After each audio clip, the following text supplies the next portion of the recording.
Welcome once again to the Great British Mickey Waffle. I'm John, and we've got another very special episode today. Glad you can join us. Let's start by introducing my fellow presenters for today's waffle. We've got Ben. Hi, John. Becca. Hello. And Claire. Hi, John. Are you okay? I am, thanks, Claire. You? Yeah, not too bad, thank you. It's bonfire night, so we've got all sorts going on. Bangs and all sorts. Background Extra sound effects. Yeah. Imagine you're actually in front of the castle. That's what I'm doing, pretending. We can just close your eyes and just for one moment get carried away on that little moment, isn't it? Illuminations. Oh, yeah. Don't get me started already. Goodness. Anyway, joining us today, we've got Simon and Robyn Watson, who are more popularly known as @Watsons Do Disney on Facebook, Instagram, and YouTube, where you can find much of the exciting things that we want to talk about in this show. Welcome to you guys. It's great to be able to share a waffle with you both. Oh, thank you so much for inviting us. Yeah, thank you. That's good. It's good to have you on. And before we get into the waffle, I think first of all, we're going to ask you some of the questions that have become synonymous with the Great British Mickey Waffle and all of the guests who've shared a waffle with us this year. It's quick fire, so go with the heart and just share your thoughts. And because you're a couple, there's no fighting allowed. Right? And you can, individual answers are allowed too. Just clear that up because some people can start backing. And it's like this room. This is. Yeah. And you see people glaring at each other. Never told me, oh, that one. You've never said that before. We've had that as well. That was quite funny. Yeah. Oh dear. Okay. There isn't a random question about what's your favourite cheese. That's become synonymous with our work calls. Really? Even the any call that's got senior management and we're asked to pose questions, somebody always asks, "What's your favourite cheese?" And that has now become one that everybody boosts up the list to be asked to absolutely everybody, including the managing director when he did a call the other day. Love it. I need to add that one.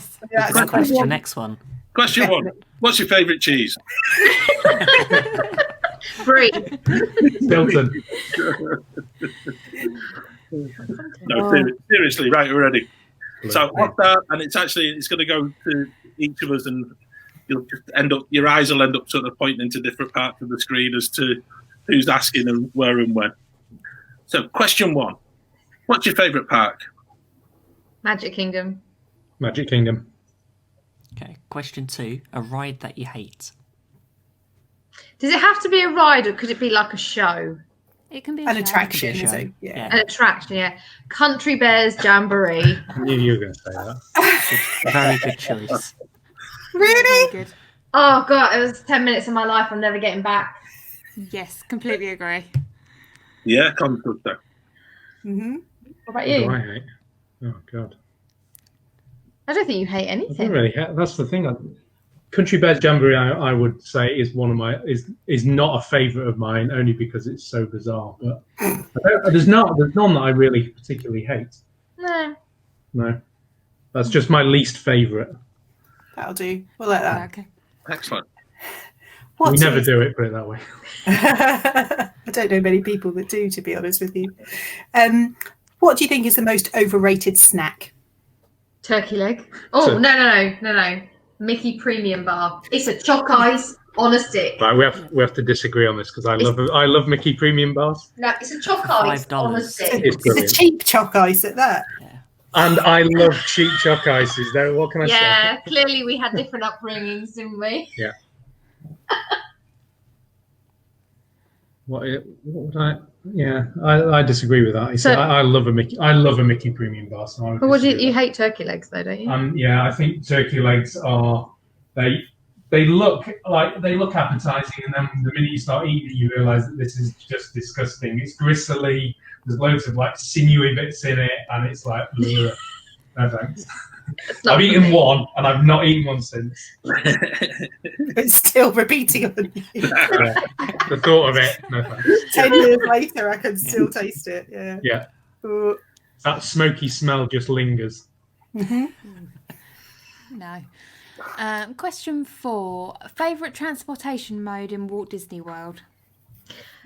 Do we class the people mover in that? Oh yeah, Ooh. Yeah. definitely. Technically, People it mover moves. is like probably one of my So do most most of them. favourite rides in Disney. If not, I like the little boats. Although I love the monorail, obviously, I like the little friendship boats. You know, like between the Polynesian and the Grand Floridian, and I like those little boats. I always feel like fancy and special, and yeah, I always love getting on those.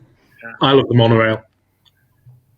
There's something about the monorail that kind of, I don't know, screams futuristic, but 1970s futuristic. It's futuristic from the point of time that Magic Kingdom opened and when that was there. So And Back to the Future. my first view was the kind of obsession of the monorail going through the Contemporary was like, that bit I always found fascinating. So it's always been the monorail. Excellent. Although it depends whether you would count like the trolley on Main Street. Because I love the vintagey transport on Main Street. Oh, what those little cars. The little car, like the paddy wagon, the double-decker bus thing. I love those. I love the vintagey feeling of those. Yeah. They count as transport, definitely. Oh, But still be monorail. Monorail would still be the top. Okay. What's your favourite table service restaurant? It depends what meal. So I really like the Grand Floridian Cafe breakfast. I think it's one of the most underrated breakfasts in Disney. They've changed their menu to be like kind of brunch, so that you can even get a hamburger at like breakfast. So it's like really brunchy, and I really like that. But if it's dinner, I don't think you can get better than Ohana. I really love Ohana dinner. I like the table, like the style. I like the food. Yeah, I like Ohana. What about you? I agree. Ohana dinner for me. I think it's because it's always a place we go with friends. Yeah. Friends that live there or friends that we meet there. Because it's an easy place to go. It's not too formal. So definitely Ohana for dinner. But I like Grand Floridian for breakfast, but I kind of like Kona because I like the Polynesian breakfast stuff. But I don't like Ohana for breakfast because I think it's too generic. So it'd have to be something a bit different, and it would be Kona if I was going to have a breakfast. And it's just a little bit different. Great choice with Grand Floridian Cafe. That's our favorite. That's one of our favourites. Yeah. Yeah, love the It's brunch just there. It's just a shame that they've changed the menu because we had a look last time, and they've got rid of the sandwich, the cafe sandwich, which is like turkey, cheese. Oh no, They got rid of the chicken and waffles as well, which has made me really depressed. that was Did the you have thing last time? Then? That was the chicken and waffles. Is that what you had on our anniversary last year? Yeah, that's what I had. That's what I had when I was there in February. Was that the one that's They've got coated rid of in it. the chicken's coated in cornflakes? It's so good. Oh, that sounds intriguing. There's got to be so a good. recipe of that you can do at home. There must be a version Probably. you can do It's at not home going of to be the that. same, is it? No. They're not going to serve it to me with a Mickey napkin and. I don't know. It could happen. It's gonna be it sounds a lot of effort. Normally, I'd just rather go to Walt Disney World once we can get back there. Yeah, I I've agree made with you Tonga toast at home, and that was a lot of effort. It was really good. We tried though. it. We tried that. We tried it. Simon It made it worked. really well. Yeah, ours failed. Spectacular. See, I don't like bananas or cinnamon, so he made me one with pineapple in and just sugar on the outside. So it meant I could enjoy it, and it was amazing. I even did the strawberry compote to go with it. I mean, like you guys, mine was a little bit too thick when I made it, so it was just Dry, like it was eating bread on the inside. It was just like eating bread. It was like, oh, I cut into it. It was like, oh, it's just like a load of Warburtons just stuck together. Mine wasn't. Mine was done all the way through. I think he didn't do his as well as he did mine. Yeah. Probably lockdown is like wanted sourdough bread and there wasn't much choice, so it's like whatever was left there, and it was just too thick. It was the wrong shape. It's wrong shape. Circular shape. Yeah, it was round, so it. That was it. It was round instead of square. Yeah. Cuboid. Didn't go well. So, question 6: resort you haven't stayed at but want to more than anything else on earth. The Contemporary Resort.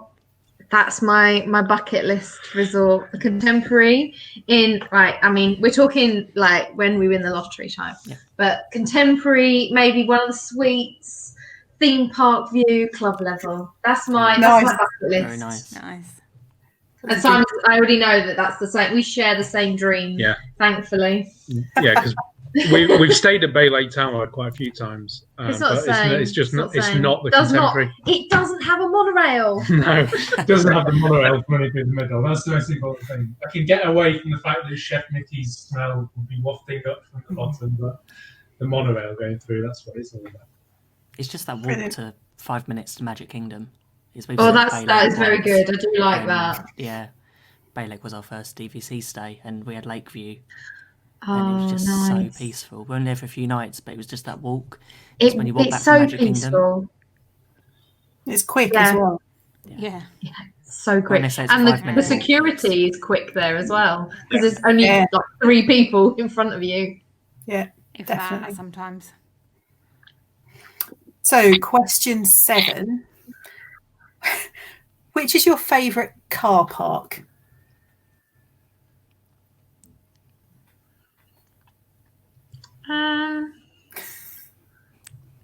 It's a bit of a random question. Can we use resorts? Can we use resorts? Yeah. Any Any car any park. car. Well, I think I should qualify that, but in Walt Disney World. Oh, okay. Not just Not- generally, not Not like down the road at my shopping centre there. Okay. Blue Water Joggery. Multi-story in Basingstoke. I'm trying to think. Do you Well- drive when you're out there? Yeah, we do. Yeah, okay. That's a start. Wouldn't be without a car. I'm trying to think. I quite like the Grand Floridian Villas. They've got like their own little car, Mhm. and it's very close. So possibly that. I hate the Beach Club car park because you have to walk 3 miles from your car. Yeah. That's definitely a what? no. I've only ever valeted at the beach club. That's all I do now too. Valet now. Yeah. In fact, any of To be those fair, most of the beach, time I'll be beach back club, later. club and boardwalk are just valet. 'Cause Yeah. it's easier. it's too long Yeah. to walk. Yeah. But yeah, so I think I would probably go for the Grand Floridian Villas because it's really close and it's quite little. Yeah, sure. What about you? You got an idea? I like the Bay Lake Towers car park just because it's so close to, those days when you want to just. I know why you like it Why? because when you watch the fireworks, you look down and see which car's alarm's going off, and it's like lights are going and Yeah. Being singed by the rest of the firework dropping on it. yeah. There you go. That's I've why. never thought of that. No, I haven't. A good point to stay at theme park view for Bay Lake. Yeah. Mind your car. Well, if you go up to the top of the world as well for firework time, you can always see like here in between the like bangs, you can hear like. Like, ooh, that Who's gonna have a one's flat- up there, and that one. Flat If it battery is your own tomorrow. car, Yeah. if it is your own car, you can turn it off from the top of the world lounge anyway. That's- Lock it, and relock it. Yeah. Okay. Question 8. Typhoon Lagoon, Blizzard Beach, or Volcano Bay? I have a confession. I've never been to Volcano Bay, which I'm kind of a bit sad about. I would really like to go, but we just never bother with Universal tickets. I will do it though. But to be fair, I think I might just get a Volcano Bay ticket. I'm not that bothered about Universal. I do want to go back to Universal. We can go back. Strangely, we debated before COVID. hit, Before we were COVID, gonna- we had 3 trips booked this year, and we were going to get annual passes for SeaWorld and Universal at the same time. But then obviously that didn't happen. So yeah, this year would have been our Volcano Bay first visit. Never mind. So which one for you? I don't know. Typhoon Lagoon. Typhoon Lagoon. Yeah. I think mine's Blizzard Beach. Mine's Typhoon Lagoon because it's the big wave pool. That's what does it for me. I'm not that bothered by flume stuff. I just like a big flume. I think I like the decor in Blizzard Beach though. They're like snowy and all the weird Christmassy reggae music and like Caribbean Christmas. I like the surfing bird stuff. At Typhoon I like the Lagoon. music at I Typhoon. like the shipwreck thing. Cool, a great answer. Question 9. Galaxy's Edge or Diagon Alley? Galaxy's Edge. Galaxy's Edge. There's no 10. question about that.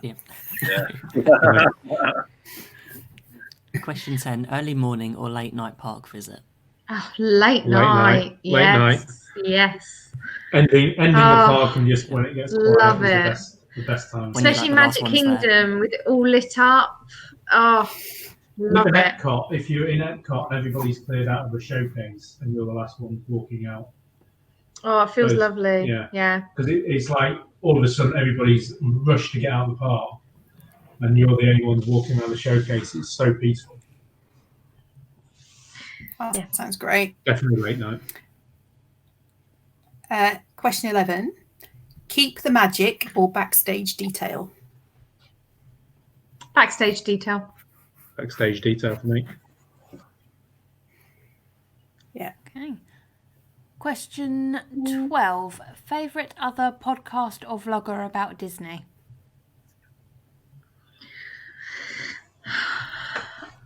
Probably Sean's Napoli Ever After. She does vlogs and I it's my friend and I always have my countdown set when her next vlog's going live and watch it that day.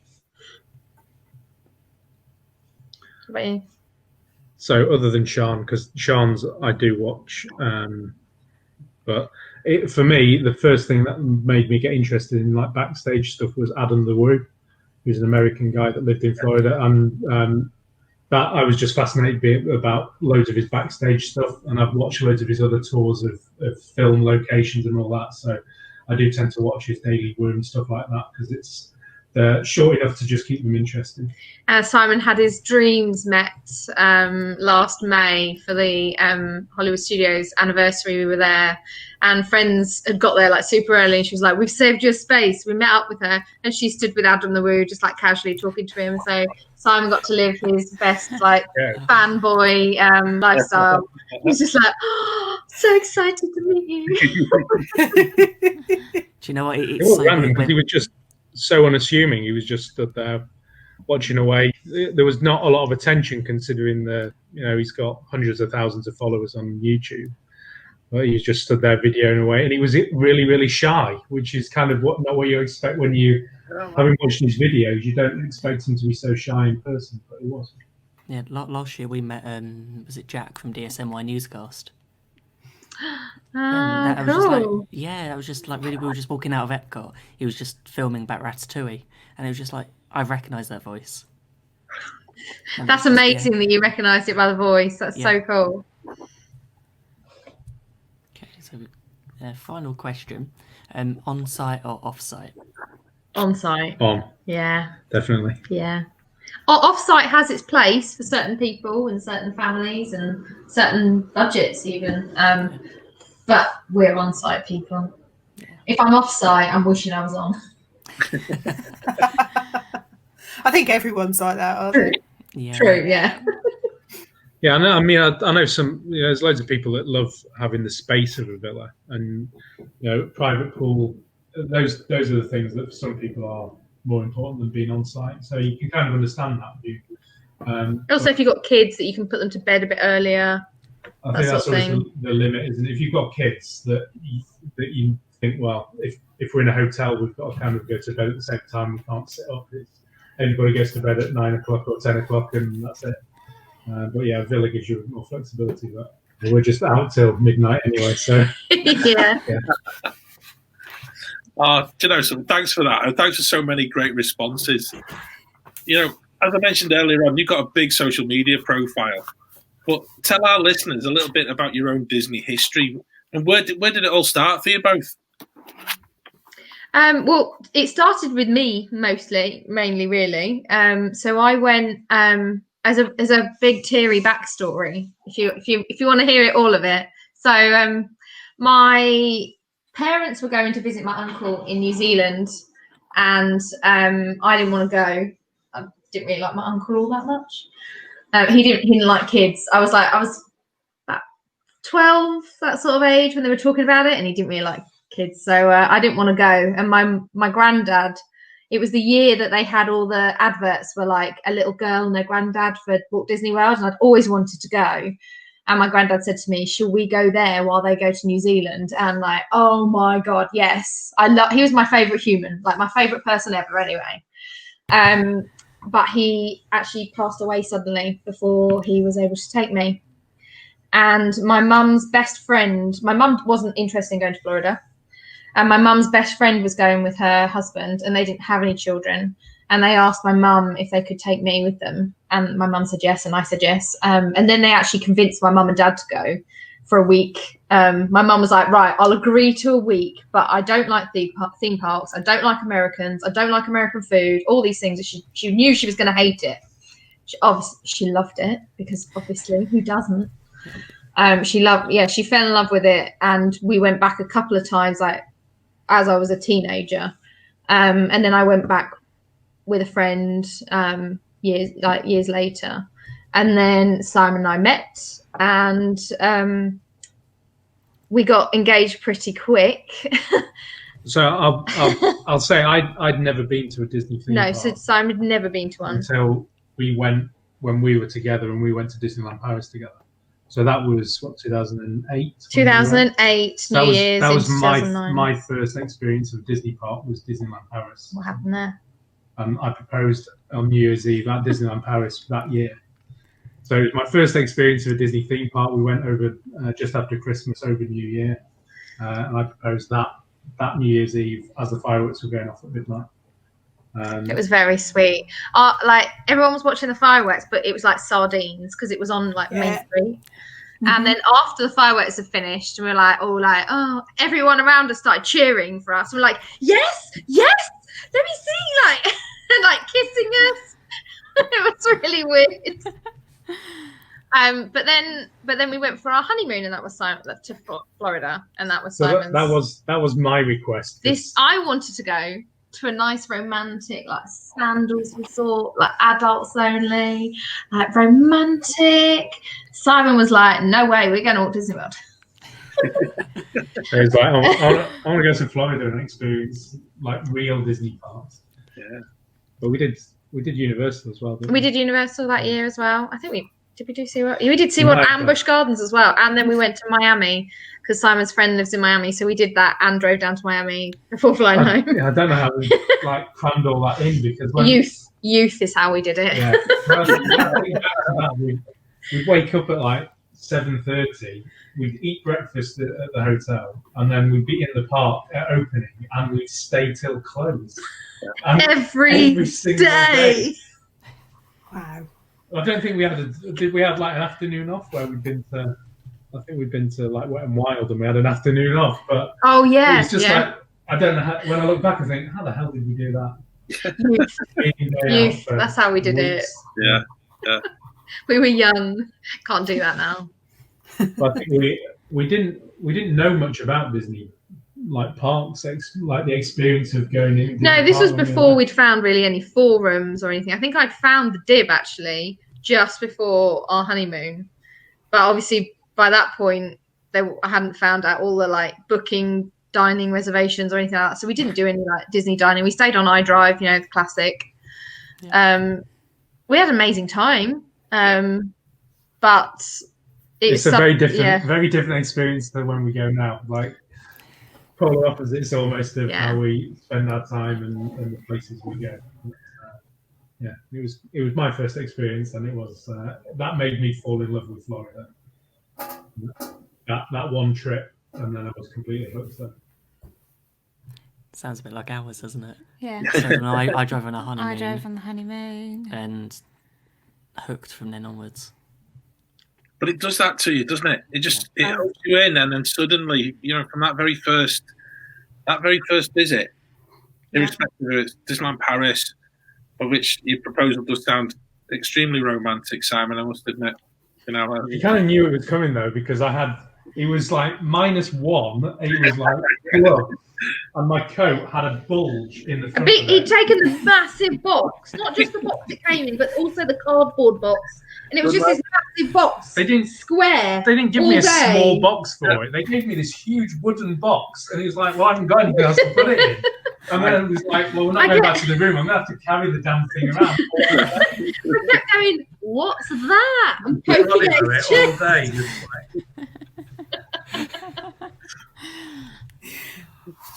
Could you imagine getting that through heightened security that we have, in this day and age as well? Like, Yeah. Yeah, you'd have to Security at send Disneyland me Paris, ahead it's a or bit something, different. or need the bathroom or Yeah. something like that. Yeah. Yeah, I'd let you go through first. So Oh, when dear. did you look into sort of DVC? Is it something you've always sort of thought about before? Or? We did a tour because I didn't really understand it. So we did a tour, and we hadn't bought our house at this point. It was like, well, maybe we had bought our house, but like I think we had. We'd never really understood much we never about really it. understood much about it. And we did a tour, and we came away going, "Oh my god, that's a deposit on a house. That's so much money." And then I did more research and found out about resale. This was back in the day before there were like loads of restrictions. So you couldn't use it on cruises or the RCI.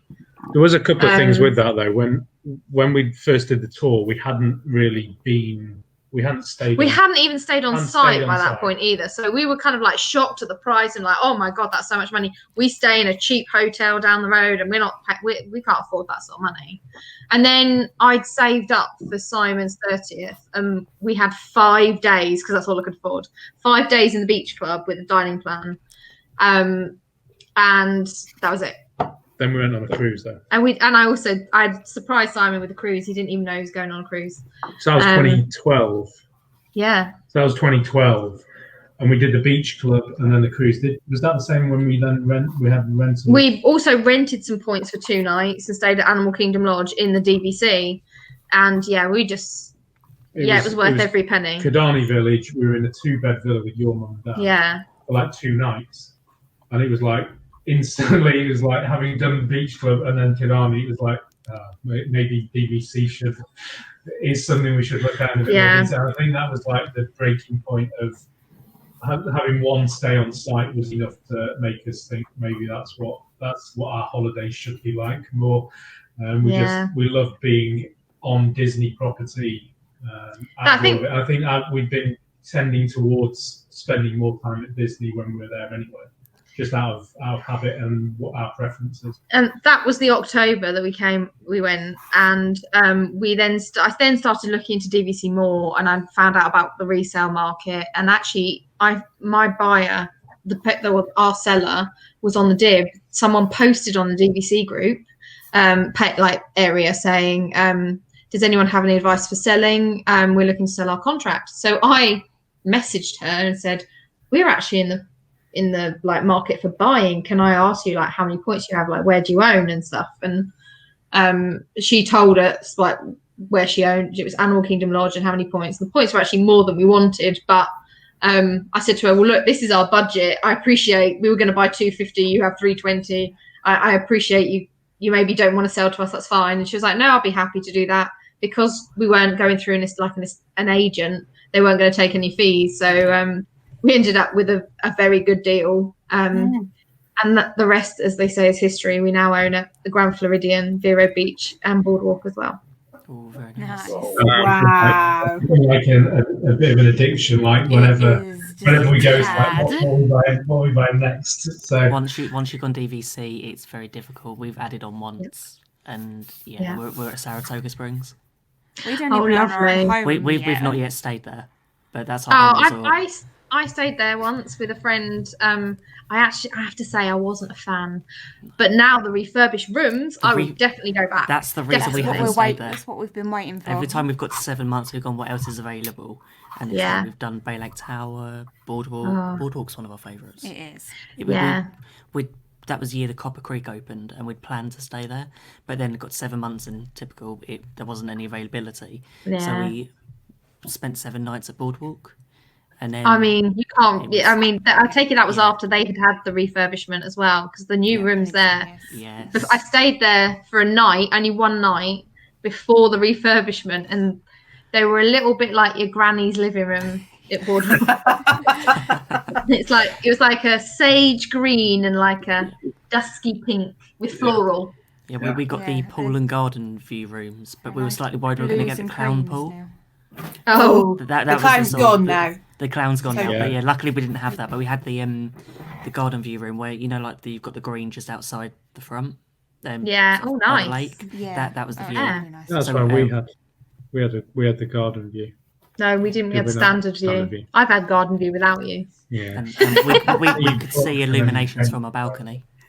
Ah, that's Parts yeah. of it, See, Yeah. yeah, lovely. But yeah, can't go wrong with Boardwalk. No, I think that's when we stayed that was our there. most recent. That was our most purchase. recent add-on was Boardwalk. 'Cause We loved staying we there. got right of first refusal. We'd had our contract at Animal Kingdom Lodge 3 weeks when we actually went to Florida, and they were trialing the villas, and we were meeting friends there, and they'd already bought the villas, and they wanted to show us, and I was just like, no, I'm not going to look at the Grand Floridian. 1, I don't like the look of the rooms. All the photos I've seen, I don't like it. 2, can't afford it. Not doing it. So Simon goes along with them and comes back, and apparently we need to both see it because he wants to buy. And 3 weeks we've been owners, we've been DVC owners for 3 weeks, and we were already adding on, which was crazy. Yeah. But technically, those points are my 30th birthday present. If ever we divorce, that's getting pulled out. They're the first thing on the list. Yeah. Above anything, above the house. Yeah. It's the DVC points. The cat. Forget it. Yeah. To be fair, we know whose the cat is anyway. The cat would be going with you. You'd have enough of her. Well, if you ask the cat if she could talk, I know she'd definitely say it was her favourite, so it's a no-brainer. Yeah. I think I'd also add as well, and I think this is for our listeners in particular, if you're listening to this, our December show, we're going to be talking a little bit more about DVC and actually an awful lot of certainly Ben and Becca's experience and in buying, and I think this is something that certainly intrigues me because I've spent an awful lot of money on holiday villas. I've spent a lot of money on hotel stays, and just hearing of the range of places that you've got points, it's intriguing, and I'm also thinking I'm probably a bit too late to the party, unfortunately. But No, you're not, John. Never too late. Never We have too friends late. buying, looking at buying. Yeah, You've got 2 kids. They'll be Yeah. quite happy to have it off you once you're gone. They'll never stop wanting to holiday with you. The only regret I'd say about DVC we had was that I wish we did it a few months before, because we did it in 2016.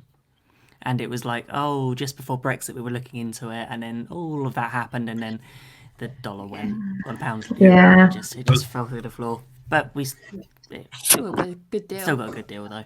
Can't complain. Was it $94 a point? No, $84 a point. Don't know. Wow, that's really good. Yeah.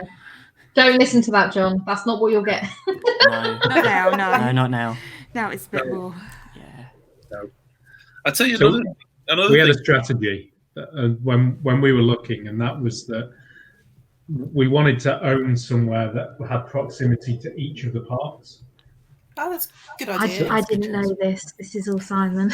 So Boardwalk is great for Epcot and Hollywood Studios. Animal Kingdom Lodge is close to Animal Kingdom, and Grand Floridian is close to Magic Kingdom. So I didn't have these same priorities. I went, I like that one, I like that one, and I like that one. we picked them as our favourite resorts, but it was like a logical thing of I agree. You can get Boardwalk at 11 months, and so you'd never have any particular issues about you get first choice at a particular time of year. So there's a bit of logic about where we wanted to own. Vero Beach was just that was my nan had passed away, and we had some money left to us, so that was kind of a bit of a thing for me to be able to then, when we go, is a little bit of a memory was that we're going to Vero Beach, and she allowed us to do that by leaving us some money. So that's amazing. we took my parents there, and they love Vero Beach to the point that my mum would happily buy points at Vero Beach as well if she was going to buy. It's a lovely hotel as well, though, isn't it? Oh, it's beautiful. Yeah. We've So stayed beautiful. a couple of times. It's amazing, and yet whilst so close to Orlando, it's so different, and it's so overlooked. A lot of people who go to Florida, they focus purely on the Orlando experience, and then they don't actually see that there's another Disney hotel just a few hours drive away, which is a beachside resort, and it is gorgeous. It really is.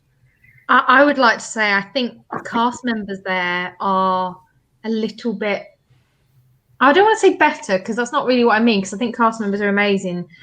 I just think there's something special about them. Yeah. A lot of them are elderly that work there. They're all like retirees. So they have all the time in the world to talk to you. They make it so warm and so friendly. It really is a different experience. Really love it. It was the little treats that are just, like when you leave, Oh, they give you a little leave. bag with like cereal bar and a bottle of water with a little note on. Yeah. And it's like it's like everything you expect from Disney, but then those little touches that are like homely and unique. You don't get that in Disney World, but you get it in Vero, and you see the same staff when you go back, the same security guards on the front gates, the same people checking you in, the same people around the pool every year when you go. Yeah, they don't have a high turnover. They don't have a high turnover of staff at all. They hold on to their staff. I'm going to go and have a look and see how much that costs in a minute. Rent DVC points. It's way cheaper. Another one for the list, Claire. Another one. I think you guys mentioned it just in your conversation earlier. But tell us a bit more about Disney cruising as well. Yeah, Disney cruising's that's become a bit of a love as well. A bit like So we did the first cruise. We did a 3-night cruise, and everything I read said don't do a 3-night cruise. It's too short. You don't really get to experience it. By the time you get on the ship, you've only got 2 days, then they're getting you off. And I was a bit nervous because I get seasick. I just thought I don't care because what if I'm seasick? It'll be miserable. As it happens, I was seasick on the last night, and that's because I'd stopped taking anti-sickness pills because I thought I'm not getting sick, so I don't need them. That's that crazy logic. And yeah, they're just, again, the customer service level is just that little bit raised. The shows are amazing. I mean, we go and we have no children. So we go, and the amount of adult entertainment and adult areas and adult pool. So I think sometimes adult only people think that, God, I'm going to be stuck on this cruise ship with kids everywhere. And it's just not the case. And I think lots of families go on and go, here you go, kids, off to the kids club. And then enjoy some adult time. Saying that, the kids clubs do look amazing. They do, don't they? I'm kind of jealous. I'd love to be able to go on one of those, especially the Marvel-themed ones. I'd love to do like Marvel Cruise. Yeah. Or Star Wars. Oh, yeah. Marvel. Yeah. The speciality cruises like the Marvel Day at Sea and the Star Wars Day at Sea and those ones. Christmas and Halloween ones as well look really good. We've actually only done Halloween ones. It's always happened. Wow. We were booked to do a May one this year and then a November. But here we are. Yeah, no, we had our We were first booked for one. August. We were booked for end of August. Oh. So Have you rescheduled it? we got the money back in the end because we weren't sure, because it was our first cruise. We thought we're not sure whether we're going to book in time or whether it will fit in with other plans. So, Yeah. But at the minute, I just want to get back to Walt Disney World and use our points. Yeah. but were you left with loads of points because of not being able to go? Yeah, Yeah, we've got double the points. We've got double the points. We've got 2 booked for two in the planning for next year. Next year. So Yeah, we have Aulani booked in April. Whether we'll end up going, what the world's going to look like, but we booked because we had so many points. We booked a 1-bedroom ocean view. oh, Nice. So this is where I jump in because we are. this is talking my language. So next July, we are going on a 3-week trip we're going to fly to San Francisco, drive down to Disneyland, and then go to Aulani. So You're I'm describing the trip we did a couple of years ago. Yes. So Did we do it the other way around? We did it the other way. We did LA and we drove up to San Francisco. And so we're going to stay hopefully on the Presidio right by the Walt Disney Family Museum. Yeah. Drive down for, I think we're looking at like 5 days at Disneyland. But we're not, and then over to a couple of islands. So we'll go to the Big Island and then we're going to go to Aulani. I was just going to say. Advice. Tell me. So, Aulani is amazing. We'll just put that there. However, we went to Maui. The island of Maui was just epic of all proportions. I mean, it was so much better than Oahu. Because we were right, we're like, do we go Big Island or do we go Maui? And that's the bit that we haven't quite decided yet. We haven't booked either. You go Maui. If I had to choose, it would be Maui. I mean, to be fair, we haven't been to the Big Island, but loads of people will say the Big Island if you want to see the volcanic. Yeah, it depends. If you want to see the volcanic at the Big Island, however, Maui is what in your head Hawaii looks like. Do you know what I mean? Okay. So there's I no, quite fancy going to the Kona Brewery. Yeah, I fancy the Kona Brewery in Big Island. Yeah, this is true. Big fan of longboard and Hanalei. But it does look, I mean, I have to say Maui does look incredible. But it's just Maui, a case of exactly as you say.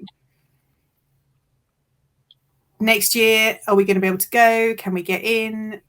Who knows? Yeah. So we booked flights to and there and back, and we've got a plan for the first 10 days. And then if we can't get to Hawaii, we'll fly down to Orlando for the other 10 days and then home from there. So we'll work it out. But it's really excited. When I saw that you'd been to California and Hawaii, I was like, oh my goodness, this is so exciting.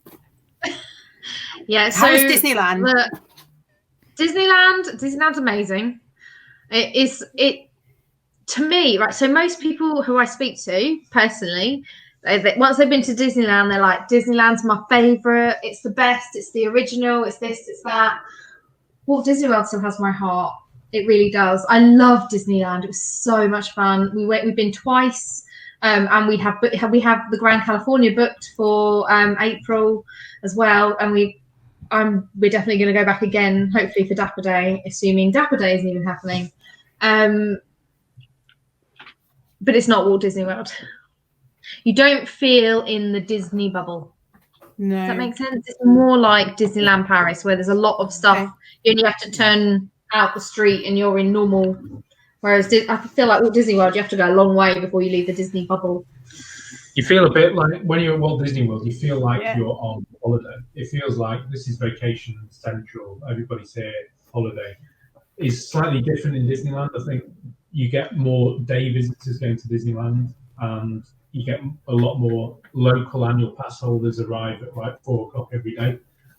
So it's like wherever you go and you shop somewhere, they always ask you, are you an annual pass holder? Because they just assume that most people that are in there after 4 o'clock are local people that are annual pass holders.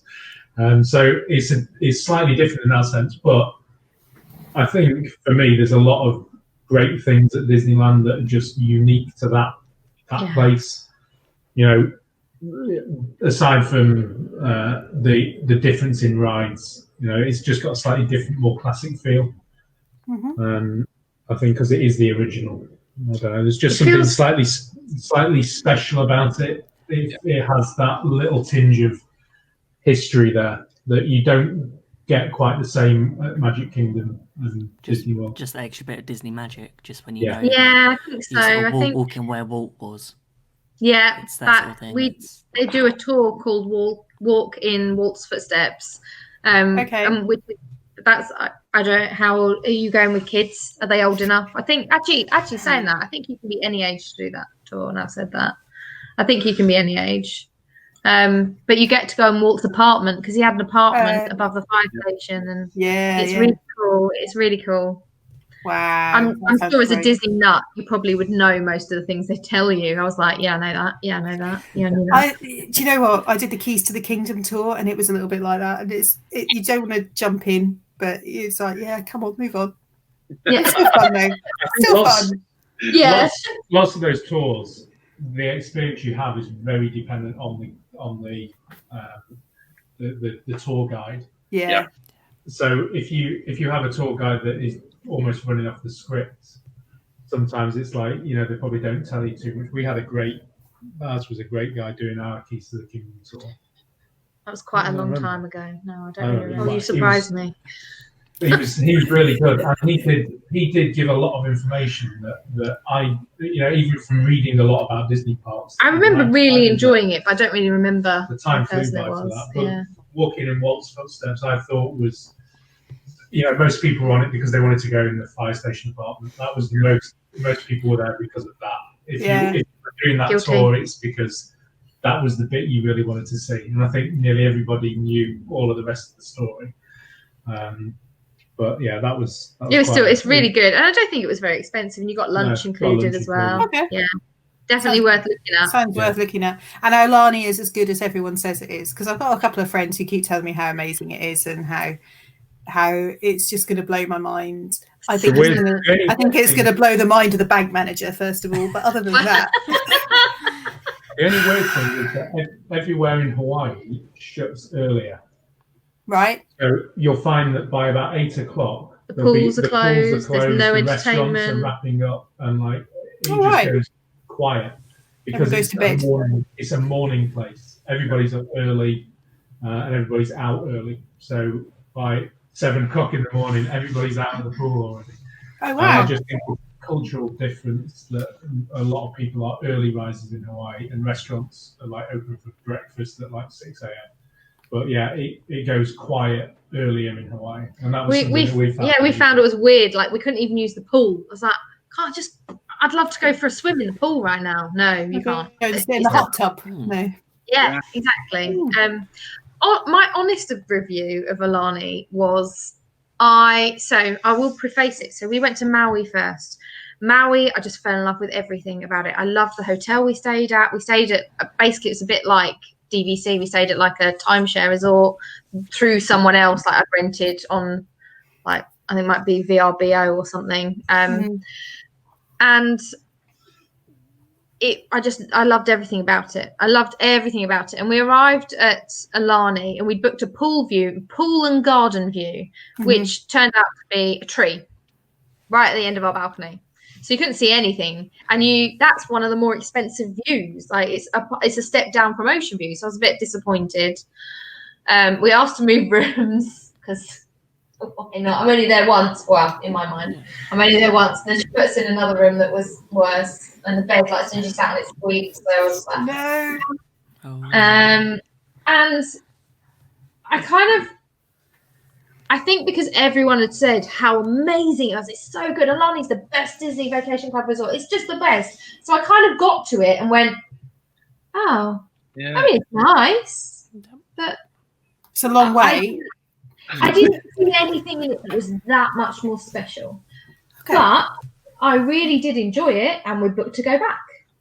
So is the other bit of Aulani, which is the restaurant, the breakfast was really good. The breakfast, the character breakfast was really nice. Who knows what's going to happen with buffets like that? Yeah. The pool is lovely. That is brilliant. The beach is nice. Yeah.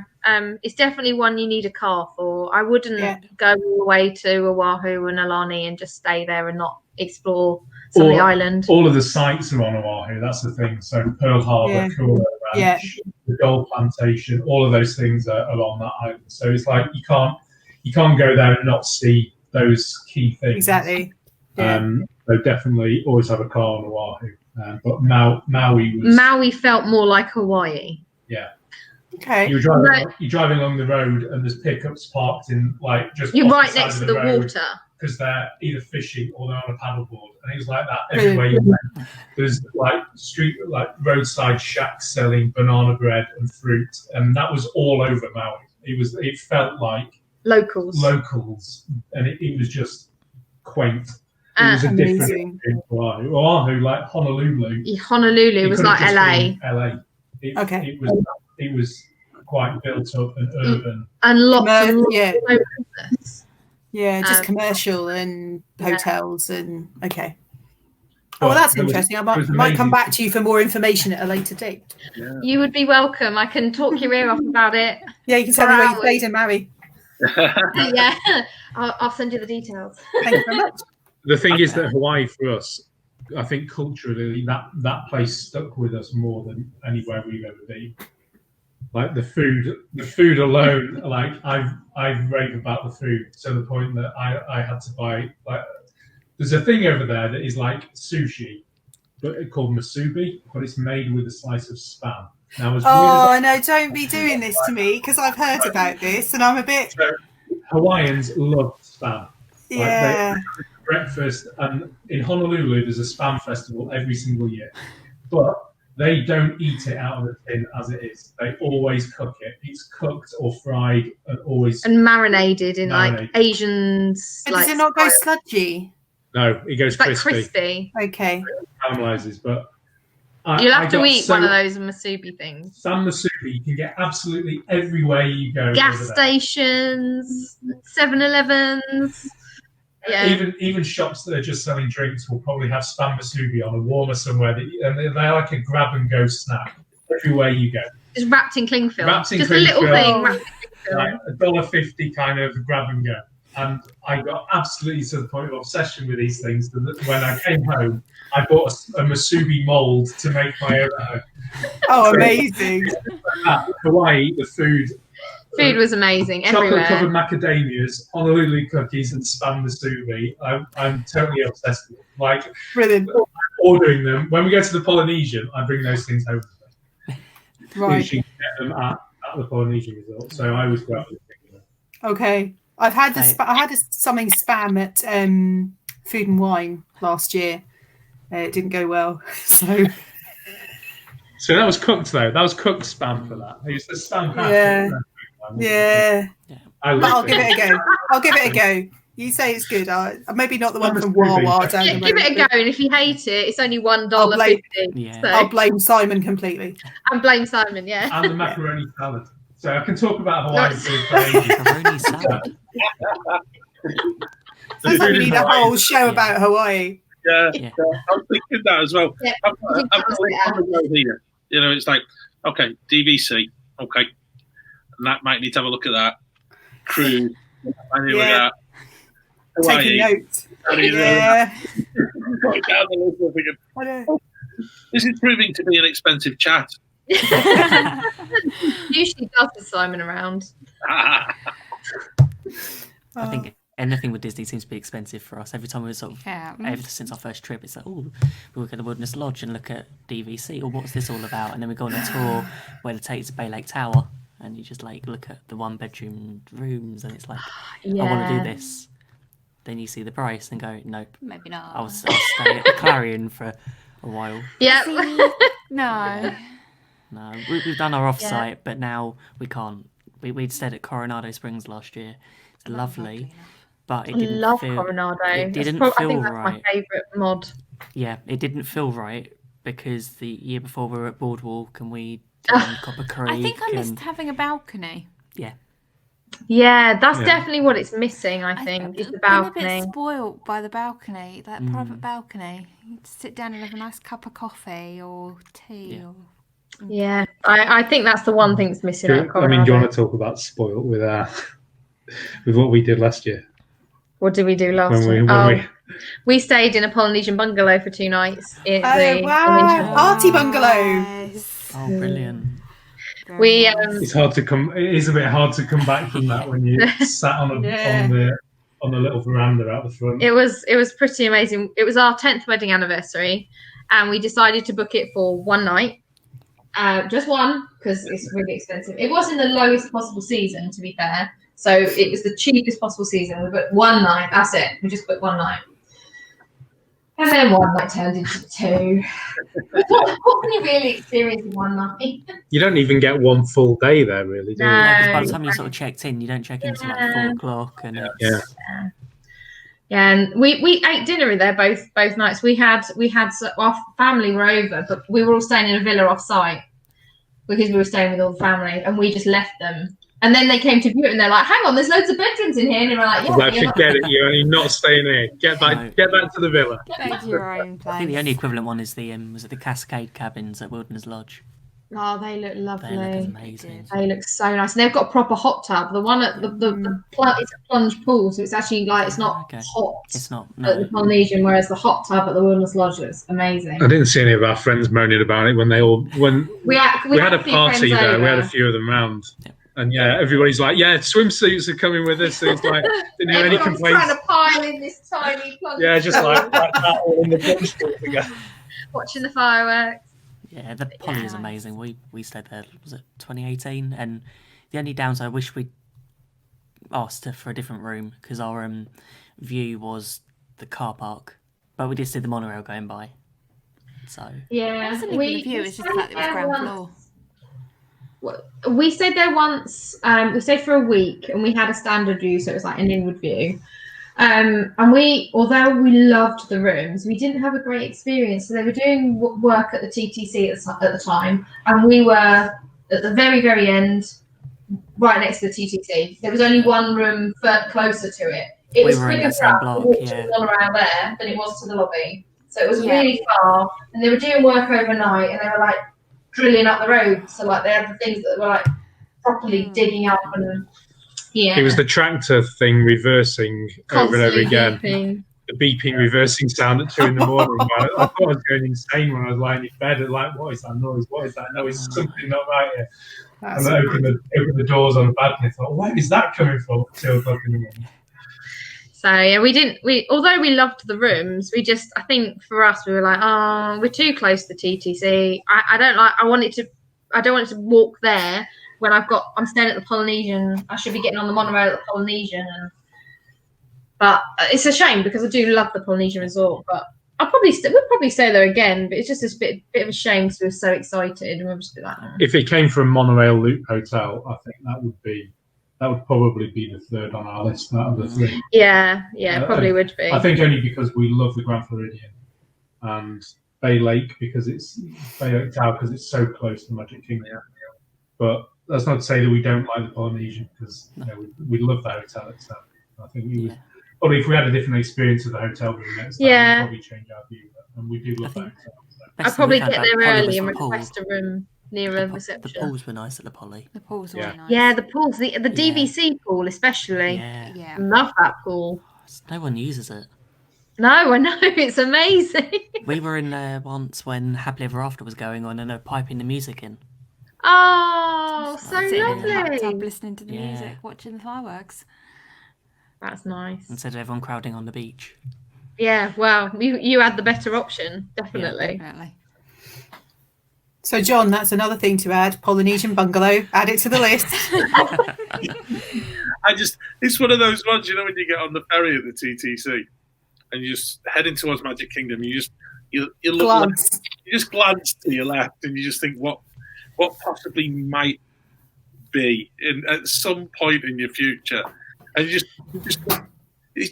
look longingly, and you think, okay, let's focus on what's ahead. Let's just pretend that's not there. Yeah. We always said we'd never stay in them. We always said we'll never stay in those. They're way too many points. What a waste. Yeah. We were going to have a party in the UK for our anniversary, and then we worked out how much it was going to cost, and I was like, I thought I'd go away on holiday and spend money on myself. Exactly. So we were like, oh, well, we'll stay off-site. We'll save the points that way to stay with the family, but then we just booked one night there. Oh, that's pretty fair. We thought the same thing for our 30th. Yeah. We thought, can't be bothered with a party, it's too expensive, we'll go on a cruise instead. No. Then COVID happened. Yeah. So it will make 2021 even better. We've got double amount of money to spend and maybe you can money sitting in the bank. Yeah. We pushed from like August to November, so we should have gone in like next week. No. But 3 weeks time. Yeah, and then we should have gone. Cancelled. We should be going on Saturday. Yeah. But we should have been getting on a cruise on Monday. Oh wow. We were booked on a 5-night double dip at Castaway Cay. Oh wow. Yeah. Nice. Never mind. Disappointed. We got cancelled 2 in the same year. Well, yeah. Is what I think that's the thing. When we cancelled August, it was like, oh, it'll be November, everything will be over by then. It'll be fine by November, though, won't it? We'll be fine. I remember in April, just when all of this started kicking off, it's like, our holidays end of August, it'll be fine. We've got 5 months. Yeah. And we were end of August and November as well, so we were with you. We were thinking the same thing. And then when it got close to August, we were like, oh, well, maybe we'll have to cancel August then, but at least we've got November. So our August trip was going to be, it was a big group of us all going. We'd all lined up our trip. It would have coincided with my birthday and another friend's birthday. And the daughter's birthday. So, there was 4 or 5 families. 5 families all going to be there at the same time. We booked the Grand One to watch the fireworks on one evening. Oh, wow. Between with us all. Yeah. So we don't know. It'll still be there. It'll still be there. Yeah. I think that's what we all need to bear in mind, and I think that's certainly something I think that we've certainly as a podcast we've really tried to focus on the positive. Because it's heartbreaking the amount of stories that you have. And I think for you guys, you'd also had that massive trip in 2019 planned, and you got to Hong Kong, and that was it. And I was thinking, goodness, it's awful, and you think so badly on it. Are you still considering another trip out that way, or? Yeah. So I was poorly. That's what happened. We got to Hong Kong, which was the first stop in our Asian adventure. Yeah. And I wasn't very well, and I think I had gastro. Simon's friend lives there. She's from there originally, and she'd lived here for a few years, and they used to work together. And she came down with gastro as well. Yeah. Unfortunately, I've got ulcerative colitis. So things like that tend to floor me quite a bit, and I ended up getting taken into hospital, which was really, to put it mildly, terrifying. I was really frightened. I was on my own. Simon wasn't allowed in. It was women only. They didn't speak English, even though it used to be. Everyone's like, oh, at least it used to be a British colony. That's gone. No one really spoke that much English. So I was really frightened. And in the end, once I was better enough, they flew us home. We'd missed our connecting flight to Japan, which was next, and they just flew us home. And when I first got home, Simon was all like, well, we'll do it again. And I did not want to do it at all. It really, I just thought, I'm never going back there again. I'm never going through that again. But I actually then started seeing a counsellor to sort of deal with it. And it turned out I had basically had a bit of a form of PTSD over it, because it was quite traumatic. And now I've kind of worked through it. And now I'm like, I want to go back. And I actually feel, at first it was like, well, maybe I can just do the other parks and I won't go back to Hong Kong, because that would be easier. But now I feel like I'd go back to Hong Kong. When I think about the Disney park side of it, was really great. It was such a nice park. I really enjoyed Hong Kong Disneyland. It was really great. It was really quiet. It was really quiet anyway, that time of year. We happened to be there when all of right in the worst bit of the protests. We were there just before the protests were heavily on Kowloon side. So I've kind of kept because my friend had said, she kept sending me pictures of this just along from where she lives in Kowloon, and it was like, oh god, that looks like murder there, burnt out police cars, oh my goodness, all turned over, shop fronts on fire. It was like, I won't show those to Robyn because it might put her off. Yet. I won't show those to Robyn yet. Yeah. I'll wait till we're at the airport about to get on the plane. Then I'll show her. You're completely away from that. When you're on Disney Park, because you're on Lantau, it was a completely, it's a few miles away. It's a few miles away. You are not anywhere near that kind of stuff. So the bits we did see around Hong Kong, you were well clear of all that. I think there had been stuff that had happened in some of the parts, because road signs were smashed and bits that obviously happened there probably a month earlier. But it was clear when we were going through, and everything was just focused around Kowloon itself. So gosh, where my hospital was. Wasn't that close to the hospital? It was quite close. We had to drive through it. It was closer than you wanted it. It was close to the bits that when I left the hospital from the visiting hours, I basically almost reverted back to my university days of putting a rucksack on and going and wandering around looking at architecture. That was I just popped out off the metro system right into the heart of one of the protest areas on the financial side, near the Hong Kong Bank. But that was pretty peaceful there. It wasn't anywhere near as bad as the Kowloon side, and it was all carefully controlled with loads of police around. You didn't feel unsafe at any point. And they had no interest in attacking Western tourists. That's not what the protests were about. So I just avoided it, carried on my way, went and wandered up and went to the peak. But yeah, I keep missed myself out. busy. I missed out on seeing lots of the sights of Hong Kong. We saw a lot of Disneyland because we'd done Disneyland for a couple of days, and then I was taken ill on the first day we had assigned to explore Hong Kong. So I missed out, and then Simon obviously wasn't allowed in the hospital. So what else was he to do? He just went out to explore it on his own. And then afterwards, they didn't fly us home for a few days, and there was nothing else to do. So we bought some more Disneyland tickets. And Simon pushed me around in a little wheelchair because I wasn't well enough to be walking around anywhere. So yeah, did we do any rides after that? We might have done one or two like tame rides, but like all the rides that I kind of wanted to go on, like they have one called, was it Grizzly Bear something or other? It's like the version of it's their version of the Thunder, yeah. It's been Big Thunder. Yeah, it's like their version of Big Thunder. I didn't go on it because I didn't dare. I hadn't been on it before, and then I was poorly. So Space I think Mountain. I went on all of them. I went on. I watched Iron Man. He parked me up so I could watch him go round. That's hot. So I was just like, okay, I'll take a picture.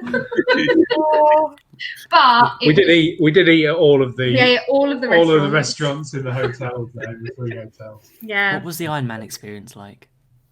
It was kind of, if you imagine like Star Tours, but with an Iron Man theme. So it was a similar setup to that.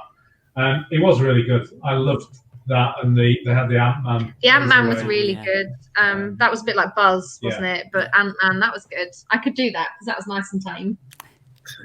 So that was the thing about the park there, was it felt a bit classic, like the original Disneyland. It had that kind of feel.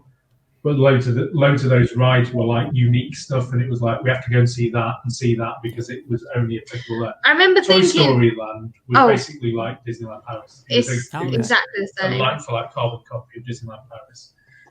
But the Jungle Cruise. So I'd made a list of everything, like a must-do ride list. And Jungle Cruise didn't feature very high because, well, you can do that in Florida. It's not going to be much fun in Chinese or whatever language they were going to do it in. Didn't realise that they would actually do a version in English. So I was like, oh, and it was empty. So there was no queues for anything. So we went straight on it. And it was very different. You go through and there's a volcano explosion at one point, and the water's all bubbling up. Yeah, and they're accelerating round. Yeah. It was quite intense. I was like, whoa, I was not expecting this. And then but did it sink? Like no, we didn't have that experience. Not the true Walt Disney World experience. Mystic Mano. No, you didn't have to wade away, swim away. No. Did you see the Haffadil Splash Mountain recently? Yeah. And did you see the video of one of the cast members saying you shouldn't get out? He was like, what did you want me to do? It was sinking. I didn't get out. That came in. Yeah. I know. Oh. We've had a few jokes this year about poor old Bob Chapek and some of the stuff that's happened since he's taken over, because there's been a whole... I mean, COVID aside, there was a fire, there was the sinking of the Jungle Cruise, there was, everything's happened this year. Didn't the clock stop working at Small World as well? Yeah, there's all sorts of stuff. And then stopped altogether once they tried to reopen, wasn't it? Oh. The People Mover still hasn't reopened. No. It's just like the poor lad, you know. I do feel sorry for him. Yeah. But, it's interesting. Yeah, well, until you see the money he's got. Yeah. So you mentioned Disneyland Paris, and are you aware that when you were in Disneyland Paris, that Ben and Becca are actually in one of your vlog videos? Yeah. I didn't know that you were in one of my vlog videos. I think we're in one of your videos. That's so funny. Yeah, that's amazing. Like... I knew we were there at the same time because I was watching your stories to find out where you were. Yeah, we did the same. Because we got caught in the quarantine the same day as well. Yeah, we made that decision like the night before. So we were at St Pancras. Oh gosh, So just around the corner, and it was like 10 o'clock at night. Oh, what do we do? And it's like, it was my 30th birthday that Friday. So it's like, do you know what? If this is our only holiday we're getting this year, we're going on it. And it was. Yeah. And it was, yeah. But yeah, I think it's, did you say it was the Donald queue Duck? for something. The queue for Donald Duck. Oh, really? Yeah, I think we're in the same queue. I think we joined the queue, I think, as you were leaving. Oh, I'll have to go back and watch that. Yeah. That's very cool. Yeah. That's very cool. We did enjoy it, even though it was a bit of a different experience. We still enjoyed it. We felt like the magic was there. It was there, there, definitely. yeah, definitely. Yeah. We love the Lion King show. Did you see the Lion King show? Yes. We watched it every day. Yeah, we did it on the Saturday, I think, didn't we? Yes. Yeah, we did it on the Saturday. But the first time we tried to get Line Bertie app, and it didn't work for us. But then next hour we did it and we got it. Oh, brilliant! That's the second Lion King show that we've seen that we actually think they've done. Like they took the Walt Disney World version and then elevated it. That was really well done, and the Hong Kong version was like that. The Hong Kong version was called Festival of the Lion King, and it was when you were going in, you would think it was going to be the same as Florida, but they didn't. They actually told you the story. They had all the cubs come and sit down in the front, but the cast, and then Rafiki started telling the story, and Rafiki had two baboons. Was it Rafiki speaking? Was it Mandarin? I don't know. Cantonese. I don't know. Yeah, I think they're speaking Cantonese. Cantonese, maybe. Sorry. Go somewhere and don't even know what language they speak. And then the two baboons, were they speaking English? Yeah. So the two baboons, and it was like a comedy thing. They were explaining the story, but it's like they took how many actors are in the one in Florida and went, let's treble that. And it was my goodness. It was amazing, like the amount of dancers. And the floats moved. The floats moved and danced around. And it was just. It blew me away. Yeah. We watched that twice when we were there because it blew me away. And then we saw the Disneyland Paris one. We were like, oh my god! Yeah, how did you ever think the Florida one was going to be the worst? Because that's amazing. Yeah. We saw the Paris one last year. It was the first time we went to Disneyland Paris together. We saw it. We had to see it again. Yeah, at least this time we didn't have to queue like an hour and a half to see it. That's true. Yeah, do you know what? I would queue for an hour and a half if I had to go and see it. It was that good. Yeah, it's such an emotional weekend. Just like first time being back in a Disney park after everything. Yeah. Did you cry when they played the music and they were waving from the train station? Every time. First time we walked into studios on that Friday when we got there. I cried walking into studios. Says nobody ever. Exactly. It's that music. It just is that music. It is. Cried because you had to go in the studio. It's because there's nothing open. I would take studios over no Disney park any day. Me too. Absolutely. And you're only going to be in there an hour before you've done everything anyway. And you can but we only went in there because we had reservation for Emmy. Yeah. Cool. Nice. We ate. Well, no, you haven't eaten. I ate in Remy once. It was a few years ago, and I did not have a very nice meal. And if you could go in and pick and choose, it wasn't like a set menu for like quite a lot of money. I would probably go back and just choose it. But I've got quite a limited diet anyway with my stomach condition. And my friend said when my food came out, she said, "Is that dog food?" Oh my goodness! I have to admit, it wasn't the best. We'd had a much better meal the year before at Silver Spur Steakhouse. Oh, nice. And that was a lot better than Chez Remy. I think it was. I think in Disneyland Paris, in Disneyland Paris, there are better places to eat. The thing about Chez Remy is that the theming is so fantastic, and you could just like go in and have a little walk around and take a photo, and then go and eat somewhere else. That would be worth it. And sometimes actually, they have the huts up around Place de Remy quite often for sort of their version of the food and wine and around Christmas, and some of the food that they serve there is amazing. The year before, I think we were did there that the year before. The Gourmand Festival, and I mean, it's really good. Some of it smells incredible. You can get a glass of champagne while you're sat in Place de Remy. It's fantastic, but Plus, I think that Chez Remy is probably, it's quite a, as you say, it's a limited menu. It's probably on the top end of the financial spectrum in terms of what you get for your money as well. And I don't necessarily think it's the best place to go. No, even with You our like AP what? discount, it wasn't great. I think Waltz is probably one of the best meals I've ever had in a Disney park. I love Waltz. It's like my favourite place ever. Still shut. As I say, it's been closed. Still, the past it's all couple of shut. times we've been there. Yeah, It closed it's the weekend we got there last year, and it hasn't. Yeah, opened since. It's your fault. It's our fault. We We have completely broke that then, We've didn't broken we? everything in Disneyland Paris. We got stuck in Small World for 45 minutes not last August, but August before. We broke down on Big Thunder this time. Seriously? And got stuck in Indiana Jones in February. And you broke Waltz. Now we know. And apparently we there broke go. Waltz. That's it. Yeah. You're dead to me now. And Claire, you were the one who convinced us to get manual passes. You're the one I that know. convinced us to go in the first place. Yeah, it's amazing. Disneyland Paris is amazing, and the fact that it's just a few hours, 3 hours. Yeah, that's the thing. It's so close. Exactly. Yeah. And if you've got an annual pass, it can be quite cheap, especially if you live down south of the UK. Yeah, Exactly. down at Which Kent, Drive, so. tunnel, little train, and you're there. This is it. I mean, we're in Kent, so actually it's Even closer for you. simple. We're in Hampshire, so. Yeah, it's good to be able to nip over there. We always joke. I always say, it's quicker. Who were we talking to? Somebody recently where we said it was quicker for John to come. It was quicker for me to go to Disneyland Paris for lunch than to go and see John. Yeah, that's exactly it. Colin. No offence, John, but I know exactly where I'd be going. yeah, it's not north. Although it's on the old Waltz, and I'm not going there anyway, so.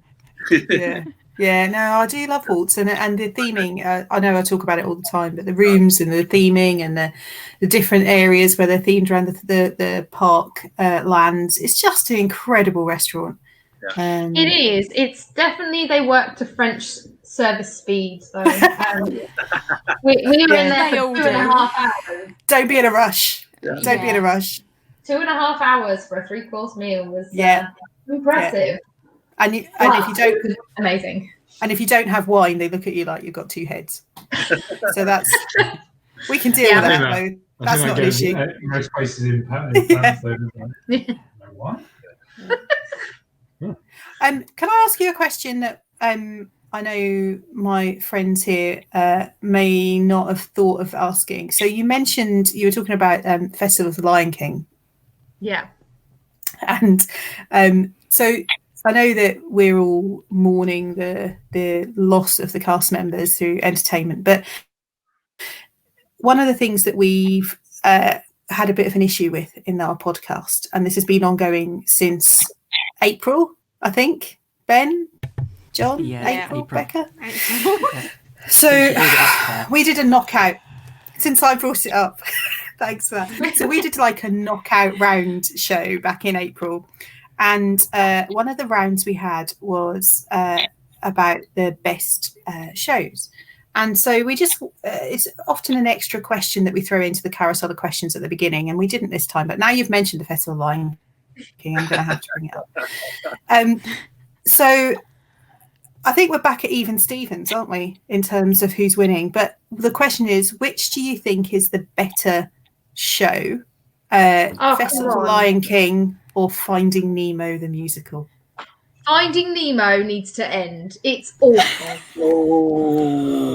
Finding Nemo is awful. Come on. I don't even go in there for an air conditioning break anymore. Does it rate lower than Hall of Presidents? You're off the do you know what? Yeah. That's the thing that I should have said that I don't like. That's the attraction. All the Presidents. Oh no. Finding Nemo's awful. I mean, I don't even I love some of the music. Some of the songs in Finding Nemo are really well done. The one thing that I have a distinct issue with Finding Nemo is where they just go, here's most of the story, and here's the last bit of it condensed into the last 30 seconds, and we're done. A bit like the Frozen sing-along. Where they run That's brilliant. Whereas love the Frozen sing-along. Lion King doesn't try to tell a whole story. So It's a bit like the Little Mermaid, Voyage of the Little Mermaid. They go, here's the best songs, and let's just quickly watch a recap on the screen of what actually happened, and then we go picks the end. best bits and does a The summary. end. Festival of the Lion King is amazing. There's dancing in it. Number one, I'm always here for dancing. I'm always here for singing and dancing, and there's loads of singing and dancing. There's the bird that flies that makes me cry. It's got the monkeys with the tumble monkeys. They're amazing. I love the tumble monkeys. It's got the guy with the fire. Yeah. That's really good. He's good. So yeah, Sorry, John. Sorry, John. I'm saying nothing. Anyone who says Finding Nemo, you should throw him out. Oh, no. Bye, John. Sorry, John, you're hosting. See you later. Probably half of our show that's gone then. That's it. Yeah. It was a dead even split. So I think at the beginning there's 8 of us. So it was a complete even split, and we've asked everyone. That it's even. I did not realise it was so popular. Yeah. I think we see loads of people outside. Yeah. But I mean, I think a kind of a one and done. John would watch every show every day of his 3.5 week trip. I was so upset at the end of it. And so would Lloyd, one of the other guys. And actually, when we talked to, I can't even remember, Lou Mangello said Finding Nemo, didn't he? Yeah, he did. But you know, we've asked so many people, and it really is. It's like Marmite. You love hate. It really is. And I think as well, and I think we said this on our previous last live show last week, and I think the more people that we spread the message to is these guys who have given their entire professional lives to dance and to sing and to act for all of their careers have suddenly found themselves out of a job. And absolutely heartbreaking. And, my heart goes out to them because, I think I'm not big on socials, but I've seen so many amazing stories of how much each of the shows, I'm not going to single one of them out, but each of the shows have meant to them as people. It's really it's heartbreaking. And it's I think absolutely heartbreaking. Just moving it on a little bit, Robyn and Simon, because I've actually looked at so many of your blogs and I've looked at so much of your social media stuff, but you seem to go on holiday and you just have struck up so many friendships with so many cast members. And it's an amazing sort of memories that you actually make with these people. I'm getting all teary. How did you manage to do it? How did you manage to do that? It's just... The cast members for me are why I keep going back to Disney. Disney isn't the magic, they are the magic. They are the people that make the magic come alive. In performance, especially, I was a dancer years ago, so I always love watching dancing. So it came to one of the dancers saying to me, "You're always here watching," and I said, "Yeah, I love dancing." And then every time she would say hello to me, and then more started to know who I was because she would say hello to me, and I struck up a friendship with quite a few of the dancers. And then, so the drag queen bingo that we used to go to, one of the guys that was one of the citizens of Main Street as well as doing the drag queen bingo. So we used to go to the drag queen bingo, and then one day he was like, "You look familiar," and he said this to my friend Liz as well. He's like, "You look familiar. Do we know each other?" And she was like, "How can I tell right now?" Because he was dressed full in drag. It's just like, I don't know, do we? We do now. Very good. But yeah, it was just making the friendships, and they're the people that, for me, but all cast members, really, I do genuinely mean that, are the reason they are one of the biggest reasons that I go back to Disney. I think people are so excited and want to get on the rides and want to go and watch the show, and they want to go and eat here. I think some of the beauty of the vacation club is you always know you're coming back, so you take things slower. And when you take things slower, you tend to notice things, like someone will walk past and you'll have a conversation, and then you might see them again and you have a conversation again, and that's the magic for me. And I think that the emphasis of our holidays has changed a lot since the days, 10 years ago of going in the park all day, every day, doing every single ride, every single show, watching the fireworks and leaving and going home. The days that sometimes the best for us are where we've done nothing. We've gone in the park and all we've done is we've watched the trolley show got 4,000 or 5,000 times. We got a Starbucks. We've got a Starbucks, and then we just met, and we've met our friends at the end of their run of the trolley show and just talked with them. And that's a different experience of our holiday. Just being able to then spend time with them outside of them being at work, and that's changed our holiday and the reasoning why we go to Florida over and over again. I think that for us we've been lucky to be in that position to make so many friends over there that work for Disney, and some that don't, some that don't. We've met people on Main Street. Like one of my best friends I met on Main Street one day, and I go and stay with her in Orlando. She lives in Orlando sometimes, and we met one day on Main Street and started chatting. When you're not rushing, which I can understand, like we've been there, we've done the once in a lifetime trip. You want to make sure you can do everything.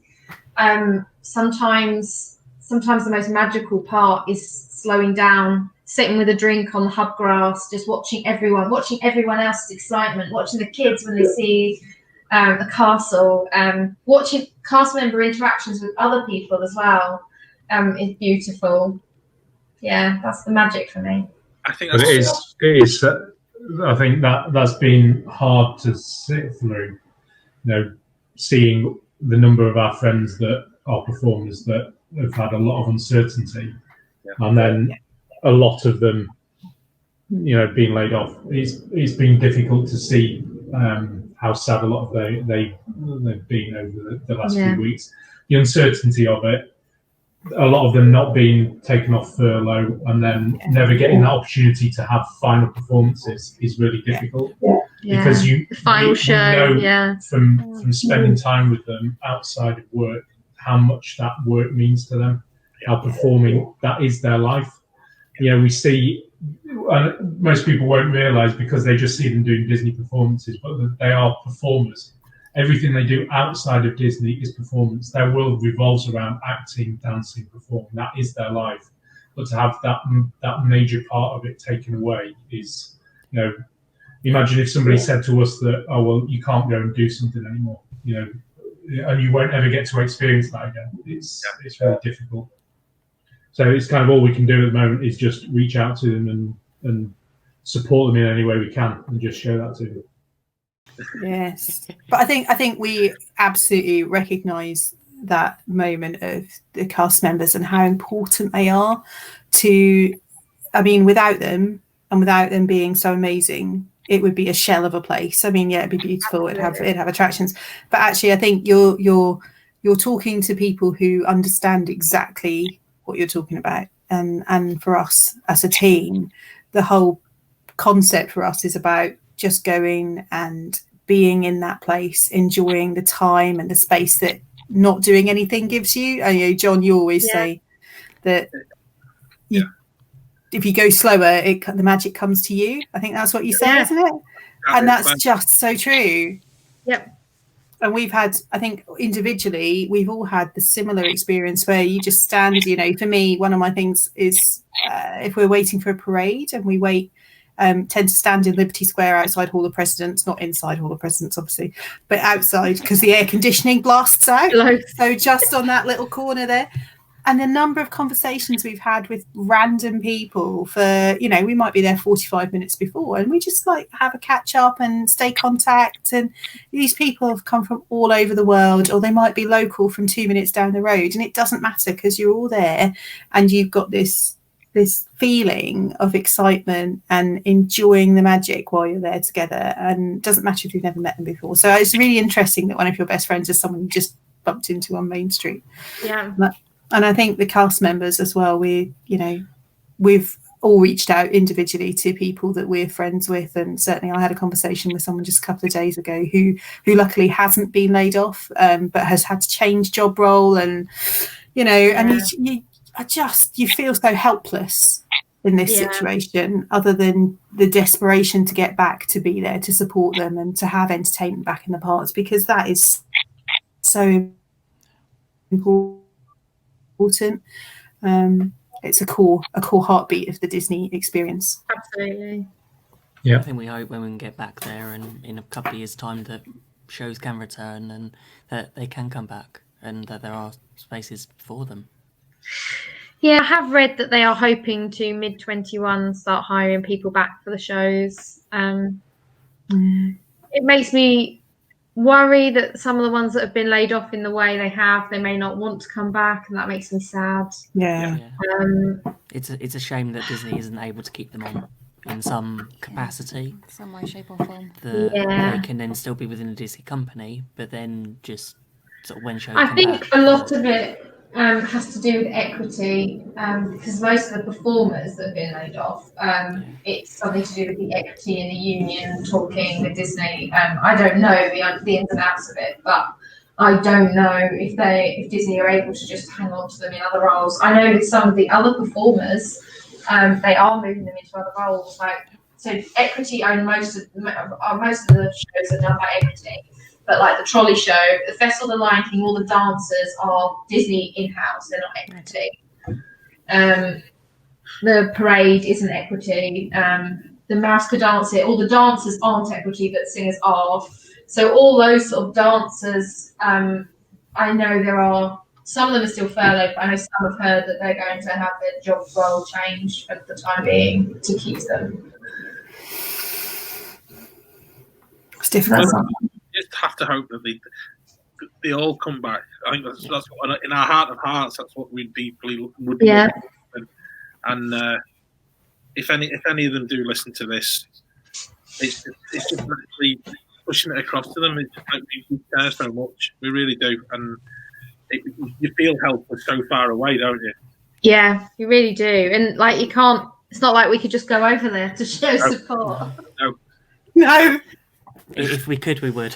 Yeah, we would. Yeah, absolutely. And I think that for me is the positive bit, is that if we want to portray any positive out of COVID, is that people that love Disney parks is we all want to go back.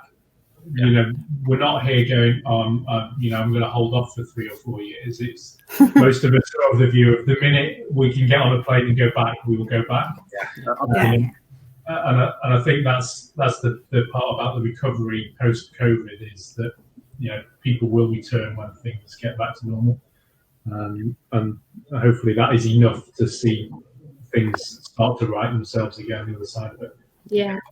I think that's what happened in our DRP trip. It was like, we've just got to go. It's just, we need that bit of Disney magic. We need just to see the cast members. And it felt so magical that weekend. It's just the photo pass was so much different. We got it with our annual pass in February and we got like 1 or 2 photos.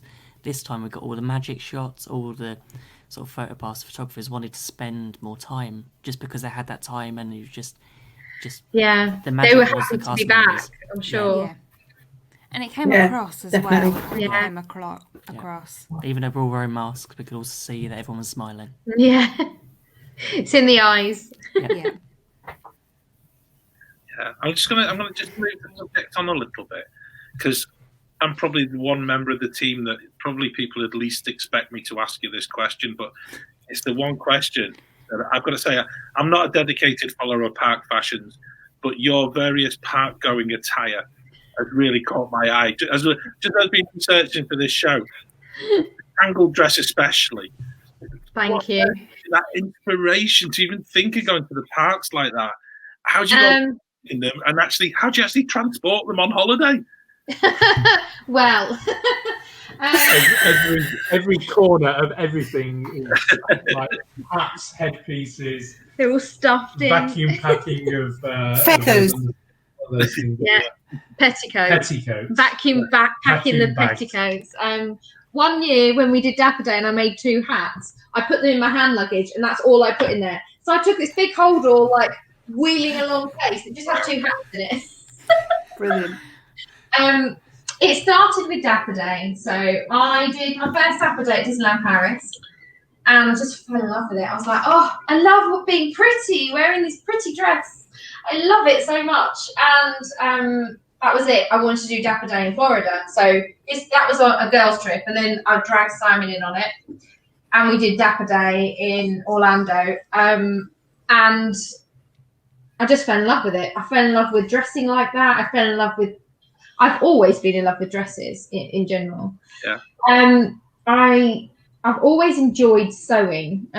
Well, I say I've always enjoyed sewing, but I was never any good. And about 7 years ago, I picked it up again and tried to be better. And I started making Dapper Day outfits. And it started there. And then I saw someone online appliquing like circle skirts in Dapper style with like beautiful Disney themes. And I thought, oh my goodness, I want to own one of them. And then I looked at the price of owning one and I couldn't afford it. So I thought, well, you know what? I can sew. Maybe I can give one a go. And I made a Lady in the Tramp skirt. So it was red and white gingham. And I have a lady on one side, a tramp on the other. And I have a bowl of spaghetti and then a string of them both eating it. And I remember wearing that around Disney and just people stopping me everywhere like, oh my goodness, your skirt is amazing. I can't believe anything like that exists. And I quite liked it, I'm not going to lie. And then I started thinking of what other things I could do. And then I made a tangled skirt. And it was actually after I made it, my friend said to me, why don't you put lights in it? I was like, how can I put lights in it? She's like, her daughter is a dancer, so she makes all these costumes for her to get like one of the school mums making all the costumes at midnight, that sort of thing. She's like, you can put lights in that, just poke holes in and put them through. So it's actually her idea. And yeah, I bought a cheap set of battery powered lights from Primark, like dug holes in the middle of each lantern and poked these little lights through. There's a lot of hot glue involved at the back. It's not machine washable, believe me. But yeah, I went to a DVC member event, one of the Moonlight Magic nights. So because obviously it is lit up, I wanted to wear it at night.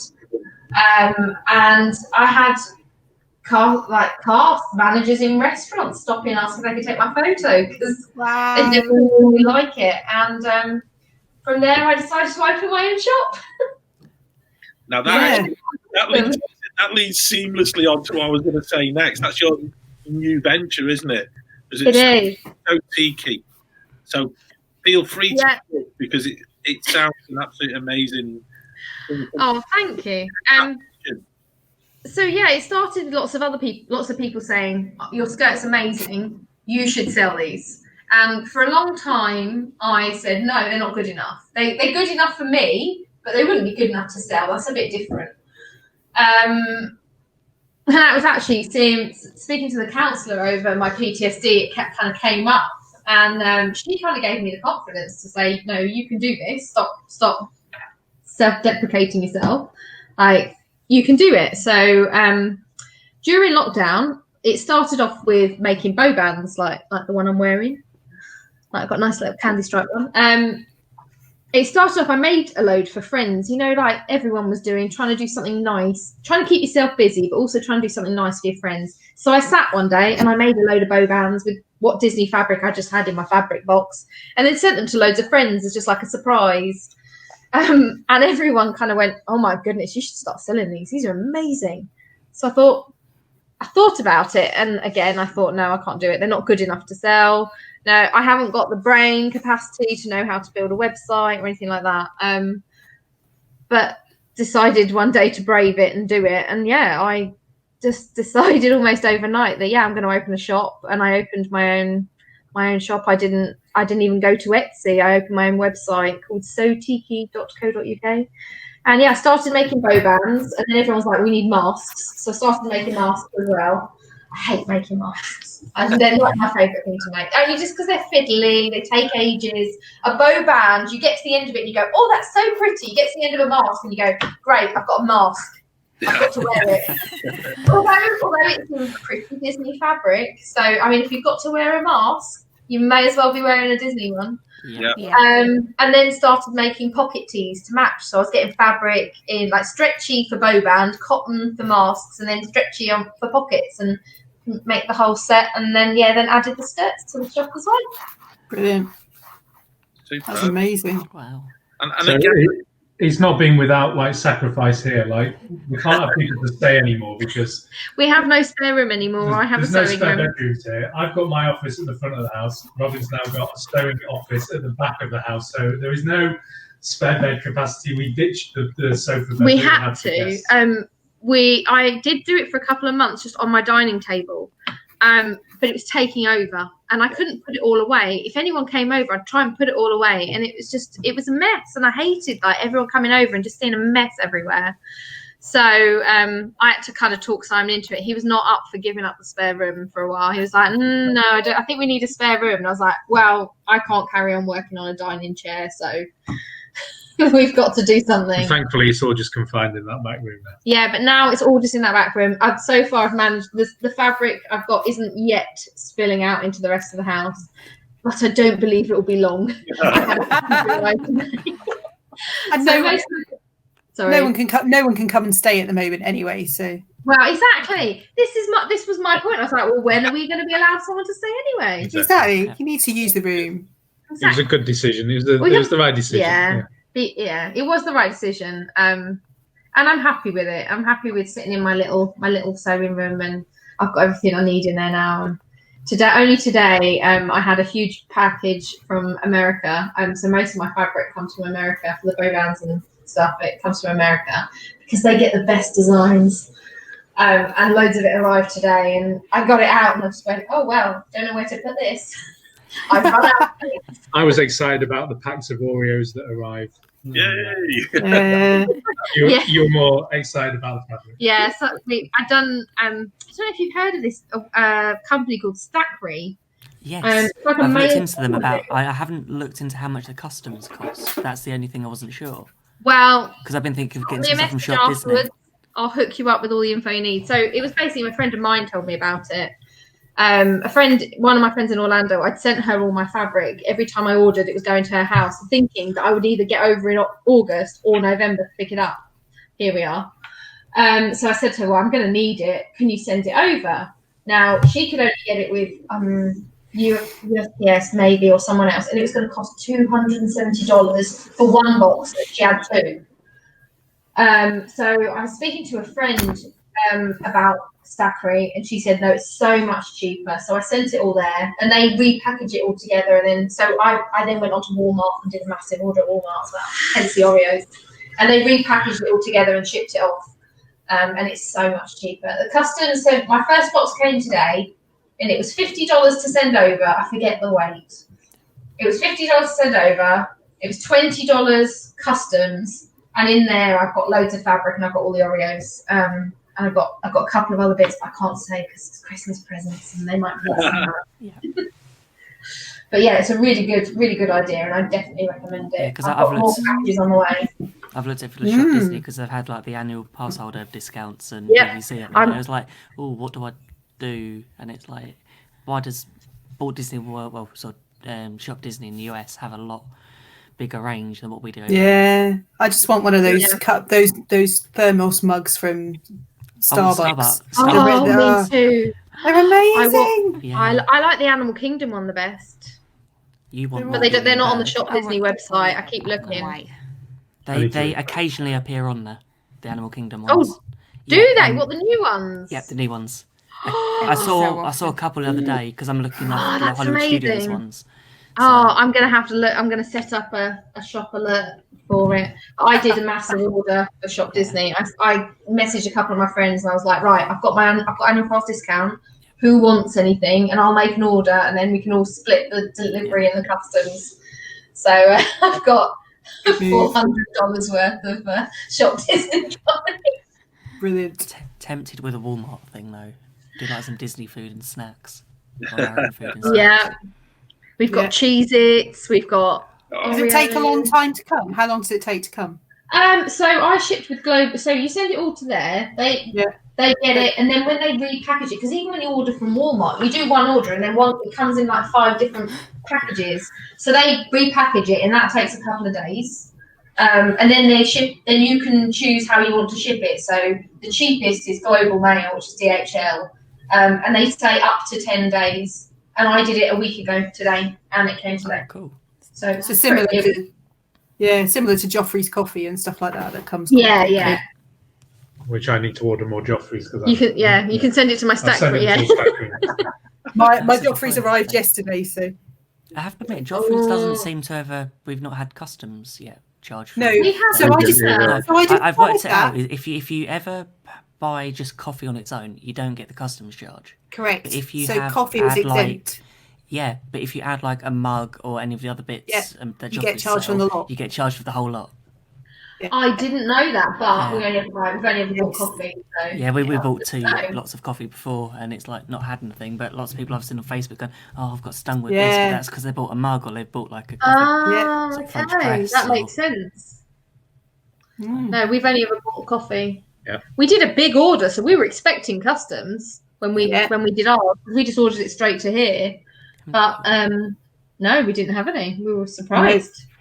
If you just stick to the coffee, it's okay. There we go. That's the trick. Thank you for that info. I will share that with everyone I know that's buying Joffrey's. Get 8 bags next time. Yeah. I think we ordered how many last time? Don't ask me. It was a birthday present. I think we must have ordered 6 or 8 bags that time. Yeah, and I think I did. Now they've done the Riviera one, so I want that one. And I got an email from them this morning saying they're now doing a holiday blend. Ooh. Yes, but it's not a Disney holiday blend. It's not Disney, it's just but their holiday. Yeah. I was hoping. I went and had a look at it, but it's other coffee is available apparently, but it's not Disney. Not Disney coffee. If it doesn't have a Mickey on it, I'm not sure I'm interested. No. Yeah, I want it to taste like I'm sitting in Tusker House. Yeah. I want to order some peppermint syrup because we don't seem to get much peppermint stuff over here. Where in Florida, last year, what was that drink you had? Was it a peppermint mocha? I don't know. I'm trying to remember. I had like different. Yeah. It's always peppermint drinks that they do in Starbucks. They do peppermint lattes and things. Yeah.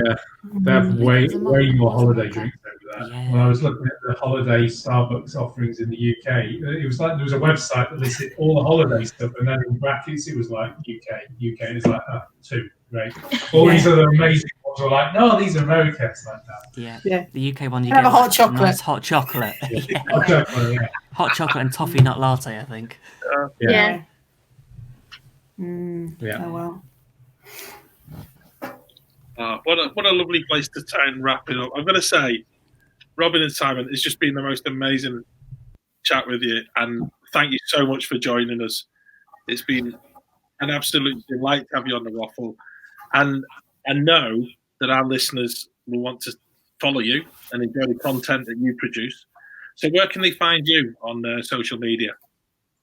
Well, you can find us on Instagram and Facebook and YouTube as Watsons Do Disney. We've also got a little Facebook group to talk about Disney holidays, which is Let's Do Disney. And my So Tiki is on Instagram, Facebook, and sotiki.co.uk. And that's So SEW. That's it, yeah. So SEW. Our listeners there. So. And Tiki, because I just love the Tiki room. Yay. That has a bit of history with us, though. You've got a tiki dress, and we once went dressed as tiki bird characters to Halloween. So I think I've seen those photos. Wasn't your dress covered in white feathers, Robyn? It was, yeah. We did it twice, and the second time I elevated it by adding loads of lights to my skirt. Oh my goodness! Oh wow, that's amazing. And I had a cape that was hand cut that you made. It was hand cut feathers that were all laid. So it was a cape that basically hand to hand down my back. It was all multicolored feathers. Robyn had cut the individual feathers out and then sewn them all on. Wow. My mum says I have too much time on my hands. Well, she may not be wrong. We're all in lockdown now, so we've got something to do. Everyone's sort of making exactly. bread and things. So exactly. Well, thank you so much for having us as well. We've had such a lovely time, and you can tell we love to waffle too. Yeah. So you fit right in. Yeah. But thank you very much for inviting us. It's been lovely. So, thanks to all of our listeners for listening to us waffle. As always, you can find us on Facebook, Twitter, and Instagram at GB Mickey Waffle. And our YouTube channel is The Great British Mickey Waffle. You can also get in touch with us by email at themickeywaffle@gmail.com. If you're listening for the first time, then don't forget to hit the subscribe button on your podcast app so you don't miss out on any of the fun stuff that we've got coming up. And until the next time, waffle on. Waffle on.